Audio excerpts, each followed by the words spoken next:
At Pattern 360, I have the great pleasure today of having with me internationally renowned pianist and teacher Ronan O'Hara. He's a professor at the Guildhall School of Music and Drama. He has performed throughout the world, playing with such orchestras as the London Philharmonic, Philharmonia Orchestra, the BBC Symphony, Royal Philharmonic, Indianapolis Symphony, Netherlands Radio Chamber Orchestra, the Winnipeg Symphony, and the list can go on and on, just to name a few. And he's here with us in Canada for the Orford Music Festival and also for the Orford Academy, in which he will be performing in a recital uh, on June 28th, a recital centered around Beethoven's sonatas, Beethoven, who is the musical figure that is underlying on the program of this season of Orphan Music. So, Mr. O'Hara, thank you very much for being here with us today. My pleasure. My pleasure. So, the program of the concert is centered, like I said, around the great sonatas of Ludwig van Beethoven. Mm. What is the importance of the sonata as a genre in Beethoven's catalog? I think it's absolutely central, and particularly the piano sonata. Mhm. The interesting thing about, I mean, obviously Beethoven wrote a magnificent set of symphonies, magnificent set of string quartets. What in a way is unique for him about the piano sonatas is that he writes them through the whole course of his creative life. So in both the symphonies and the string quartets, you have breaks, you have significant breaks of years. With the sonatas, it's like, in a sense, a diary of his creative life. Beethoven started, he composed from a very early age a great deal, but he was one of those composers to a unique degree who delayed publishing and releasing any of his works until he truly found his voice. He knew all the earlier Beethoven, all his apprentice work exists, and there are some very, very fine and beautiful things. But he's absolutely right that it was not his voice. He knew and he'd found it, and he was in his late 20s by this stage, which was not young. He'd already had 10 years nearly of career as a very acclaimed pianist, a really highly acclaimed pianist. And then when he found his voice and started republishing his compositions, the first set, his Opus 1 were 3 piano trios, and the second set were the first 3 piano sonatas. And they go right on then to Opus 111 at the end of his life. He did write things after the last sonata, including for piano, the huge Diabelli variations.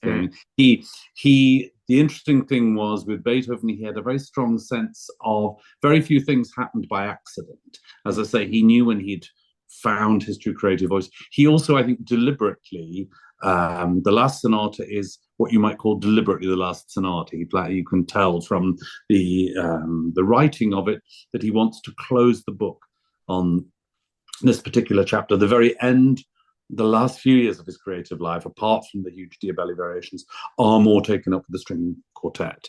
But the piano sonatas form the backbone to Beethoven's. If you want the biggest picture of Beethoven's whole creative life, it's in the piano sonatas. Yeah, and like you said, the sonatas encompasses the entirety of his lifetime, and that separated in like important periods. So, how does those four? Where does those four sonatas that you will be playing are situated in this time continuum of Beethoven's lifetime? Well, I've deliberately not made it absolutely chronological because I think whilst that is certainly interesting, but I think it's also interesting the balance of the light and shade in a recital is also very, very important. So it begins with one of his most famous sonatas, the Opus 13, the so-called Pathétique sonata, and that is a real example of Beethoven's writing in the kind of what we used to call the Sturm und Drang, the dramatic.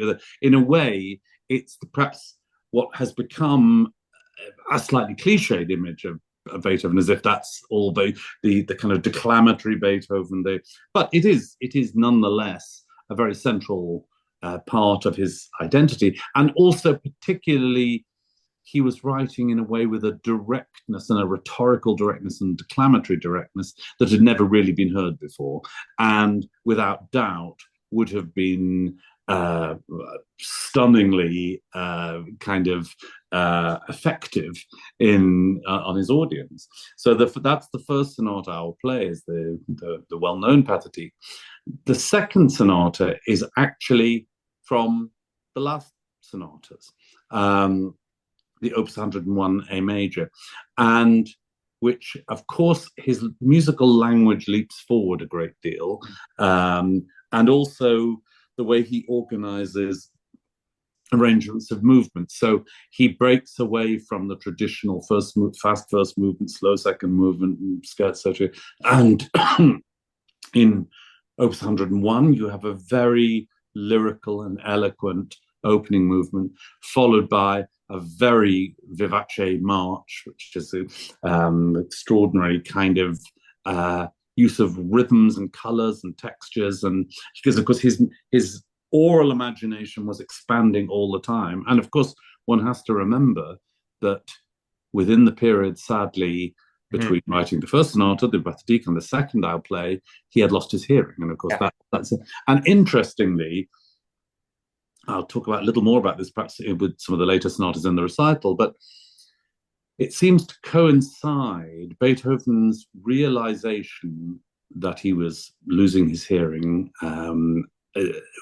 seems to have actually triggered a his oral imagination to start exploring sounds that so we have already, in a way, by hearing the second sonata, where he's already exploring very new sound worlds. And also one thing that's interesting about this Opus 101, the second sonata, is that it is by far the most influenced by Bach, who is a big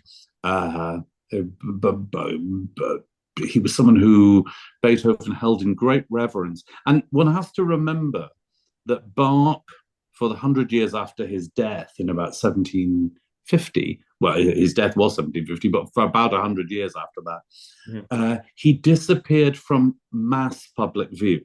Yeah, until being rediscovered by Mendelssohn, like what? Exactly. Grasp of the Romantic period, which Beethoven was already, I think, correct me if I'm wrong, but Beethoven was already dead by the time that. No, absolutely true. Absolutely true. And it's really interesting. Well, it is. I mean, it's clear that it's one of those things that's why I stress the sort of mass public view, because all the great musicians after Bach, Mozart, Beethoven knew his pieces intimately. Chopin, I mean, Chopin would there was only really one composer that Chopin revered, who was Bach. But it would have been something that was very much what you might call knowledge for connoisseurs, and not thought of as for large-scale public performance until, as you say, Mendelssohn really revived that. And of course, happily, that's continued and grown and grown and grown, and Bach is now the center of concert life. But he was always very important influence for Beethoven, and particularly at the end, and particularly this sonata. This does have a fugato, a small fugue in the last movement, which in a way is also a slight kind of preparation for the huge fugue he wrote in the next sonata, the Hammerklavier, which I think Marc-André Amelin will play later in the series, later in the festival. So that's the second sonata. The third sonata of the four is what has acquired the nickname The Tempest. There's actually these names for the sonatas are not Beethoven's. There's only one sonata that Beethoven gave a name to, which is the Les Adieux, the Farewell Sonata, which is the only one with a direct program of a kind of two people parting, the pain of them being apart, and then the joy of being reunited. But the other titles tend to have They're either given by publishers or have a various reasons. And in the case, for instance, of the Pathétique, that was a publisher's title, but it's not an inappropriate one. And in fact, there's every reason to think Beethoven was not shy about protesting things he didn't agree with or like. So it does, the sonata is full of pathos, and it's not I don't think it's a misleading or inappropriate title. The title, The Tempest, for the third sonata, is a little more mysterious as to its origin. The most common accepted belief is that Beethoven was said to have said to a contemporary when asked about the sonata, and it's a very unusual sonata, the ways I'll describe it, that to understand it, you should read Shakespeare's Tempest. And Beethoven was extremely well read, and so he had a strong literary sensibility. My guess, and I would stress, I don't think I should speak with authority I don't have in any sense, is that this sonata, the so-called Tempest Sonata, is one of the most unusual and mysterious sonatas of Beethoven. It contains a great deal of mysterious sounds, beginning right at the opening, where the first movement alternates between these very rather ghostly, quiet utterances and then very dramatic writing. And I wonder whether, there is a line of in the Tempest where Prospero saying that the island that the Tempest takes place is full of noises. The implication is full of strange, unusual, magical, mysterious sounds. And I wonder if that's what Beethoven meant, because certainly this sonata is full of strange, unusual, magical sounds. It's really this, and this was just at the period after Beethoven wrote the famous Heiligenstadt Testament, which is what a very, very moving letter he wrote, really, to the world, as it were, where he realized that his deafness was going to be incurable and going to be progressive and more and more and more. And he had strongly contemplated suicide. He talks very touchingly about, to our age, it seems particularly poignant that something like that feels above all a kind of ashamed that as a musician he should have better hearing than everyone else, not worse. And it's particularly poignant and touching to think, with that, in addition to the distress and the grief, that he almost feels a moral responsibility for this. What's very extraordinary, because the Heiligenstadt Testament, which I would recommend anyone to read, it's an extraordinarily powerful and touching piece, and ends, it has to be said, on a decision of a positive decision, a very Beethovenian decision. He has looked into the abyss and he has contemplated suicide, and he has made a firm decision that that's not the way he's going to go. He is going to use the battle with this disability as precisely the one of the things to give him the kind of the vision for the rest of his artistic life. It's extraordinary, this sense of self-knowledge. It is very. You say that, and the image that I have in my head is, it might be a cliche also, but it is the Caspar Friedrich painting that represents the essence of the Romantic period, which Beethoven is on the really cusp of, because most of his life was spent in the classical era. And by the end of it, we were slowly entering in the more Romantic period. But this idea of contemplating, the sea of clouds and to the world, and the airiness and the ether in some ways, and to contemplate what's inside of us and to give to the world. Also, it is really a powerful. I think you're absolutely right, and I think one thing he adds to that is the idea that almost the kind of from the Greek idea of the epic and the hero and the struggle and the Odyssey and the conclusion that Beethoven, right from the Heiligenstadt Testament, where so he doesn't in any way try to cover his distress and his suffering, but he is also absolutely clear that he is going to not just cope with this, but he is going to triumph from it, or his work is particularly going to triumph from it. Yeah. And it's an extraordinary, bearing in mind how much was to come that even he couldn't have obviously known the detail of, but he knew exactly, he also already felt the essence of how he would use this. And that's very powerful. In the works that are written immediately at the time of the Heiligenstadt Testament, like the Second Symphony, and for instance, another of sonatas, which I'm not going to play, the Pastoral Sonata, strangely, they are among his sunniest and most optimistic works. I mean, the Second Symphony is probably the most joyful of all the 9 symphonies. Now, just moving a little bit past that to what the sonata I am going to play, to the Tempest, which is still, it would have been written in the very soon after the Heiligenstadt Testament. That's when his mind, particularly for piano writing, starts turning more and more to possibilities of sounds that no one's ever heard before. This is, again, it must be linked in some way. He starts developing a fascination with what the extended pedal can do. Yeah. By holding the pedal down, you can create these extraordinary effects. And he uses that a lot in the Tempest Sonata. You get kind of ghostly recitatives coming from far away. And the fact that the pedal is down adds a kind of halo of sound around the voice.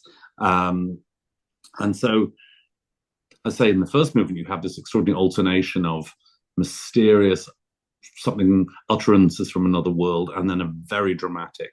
In the second movement is an enormously expressive and using huge range of intervals across the whole piano. I mean, that's to an extent he'd never done before. It's melodies that just span up and down the instrument, and it's going, and then an extraordinary finale like nothing he or anyone else really ever wrote again, which is like a kind of extraordinary gripping study, perhaps you might say in neurosis, because it's material that just seems to go round and round and round and round obsessively.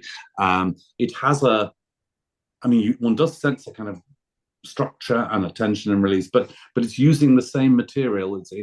It's something that perhaps our age would view as more something from OCD, or it's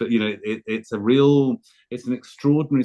I mean, again, it must have appeared stunningly original and challenging and bewildering indeed to audiences that first heard it, because there was nothing written like that or even remotely like that before, and very little again, to be honest, that actually is. So that is the third sonata, and then the final sonata is one that comes fairly soon after that, but at the height, we tend to describe Beethoven's creative life as having 3 periods, and the early burst of genius, of the kind of youthful vitality and exploration, and then this mid period, which begins at the period we're talking about around the Tempest, really, and then the golden crown, as it were, of the mid period is a group of pieces: the violin concerto, the fifth and sixth symphonies, and some of the great piano sonatas, among the Appassionata and the one I'm going to play, the Waldstein, which is and the Waldstein again is another unique piece in. It's more direct, seemingly, than it's not quite as mysterious as the Tempest, but every bit as original, because what he tends to do is take elements that seem, the first movement, for instance, is a very kind of vigorous, energized allegro con brio in the style and the key of which he had written similar movements like that before. The early C major piano sonata, opus 2, number 3, and the first piano concerto. The first movement of each of those is the same key, has the same marking allegro con brio, and has the same feeling of energy and directness. the difference is that in the Waldstein, he makes all sorts of extraordinary coloristic uses of the piano around it, and I mean, the movement begins in a very energized way, but very deep on the piano and very quiet. And particularly on Beethoven's piano, where the lower part of the piano would have spoken far less clearly than the modern piano. It would have been, again, a stunningly original, I mean, just literally sounds that no one would have ever imagined hearing or imagined writing. And it's one of the most complete and satisfying structures, I think, in all of Beethoven. The Waldstein, very unusual because you have this first movement, which is already substantial and extraordinarily kind of as I said, there's this mixture of brio and extraordinary coloristic imagination.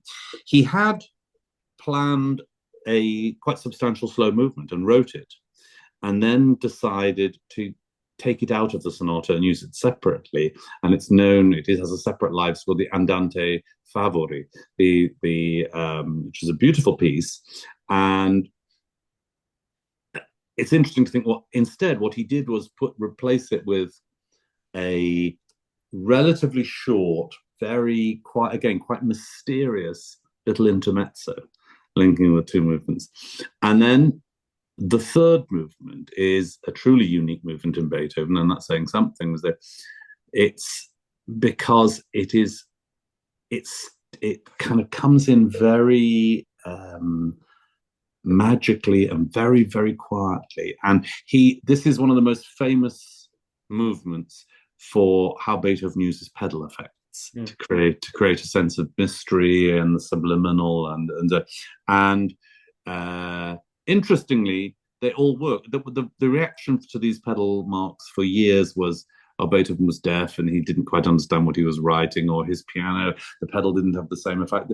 I don't accept those things at all, because I think they're far too specific and far too exact, and they rely, for instance, on things like the way he uses dynamics. He always uses these long, mysterious pedal markings in pianissimo, because they're not random suggestions of someone who's not interested in how the thing can work. It's always worth remembering that Beethoven, right through his entire life, long after he'd lost his hearing and everything, began the composition of every piece in exactly the same way. And I don't just mean the piano composition, I mean everything, string quartets, symphonies, with hours and hours and hours of improvisation at the piano. That's how the pieces, that's how the embryos sort of came to be. And then and what we see of the Beethoven sketchbooks, when you're seeing something very fascinating, but you're seeing something towards the end of the process, not the beginning of the process. It's that final, that's what's so fascinating about some of the sketchbooks, to see how just the final way one phrase is going to work, and how he agonizes over that. But the pieces, the real genesis of how all those pieces came to life is through his improvisation at the piano, which is, so he had always a sense of what could work. I don't think he ever miscalculates that. And it's interesting, we were talking about the names that these sonatas are given. This common name, the Waldstein sonata, it doesn't have a significant meaning, and it's simply that the sonata was dedicated to Count Waldstein, who was a regular and important patron for Beethoven, supported him financially. It's worth noting that in certain parts of the world, certainly Eastern Europe and some other places, this sonata has a different name. It's not known as the Waldstein. It's known as the Aurora Sonata, the Dawn. And that actually, in my opinion, I mean, neither of them are Beethoven's, but that's a more evocative. It's obviously to do with the finale, and particularly because you do get effects of just like the sun rising, and it is a truly kind of breathtaking accomplishment of how it's like a study in light that goes from the first glimpses of the sun to an absolute blazing radiance, and then bursts of energy that come from that. And it is one of the most remarkable feats of musical imagination, and and something you're only aware of. I don't think any audience would be aware of this. In the entire Waldstein sonata, really, there's almost no melodies at all. That which makes, when you describe it like that, makes it sound like, is this a piece I want to hear? But it's actually, he uses other things. I mean, there are kind of expressive melodic material, but there aren't real melodies in the sense that we would think of them, including as Beethoven uses them. Instead, Beethoven takes this sense of texture and color and rhythm and actually creates a whole narrative out of it. So it's not, and again, nobody had even conceived of doing anything remotely like this. I mean, you can't, the further we get away from it chronologically, the more the stunning originality of it seems.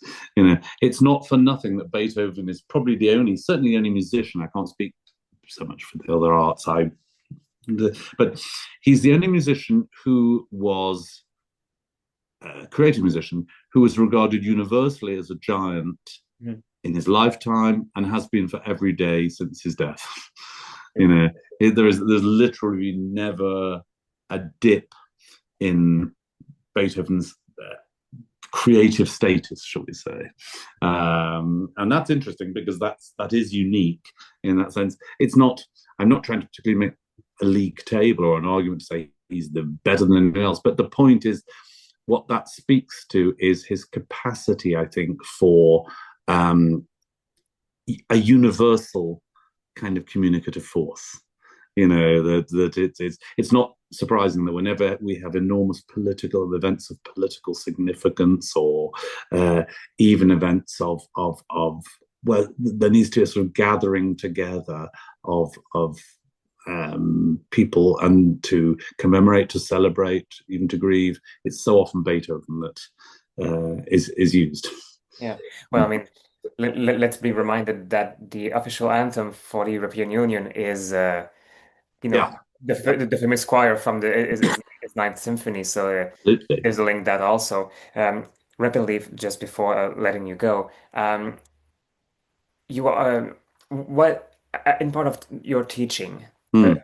rapidly, what is, if you have to name one element that you try to impart to your students as a performer, as a pianist, what is the most important to you that is essential to I um, think probably the central role of a teacher, in my opinion, is to help someone discover their voice, Mm.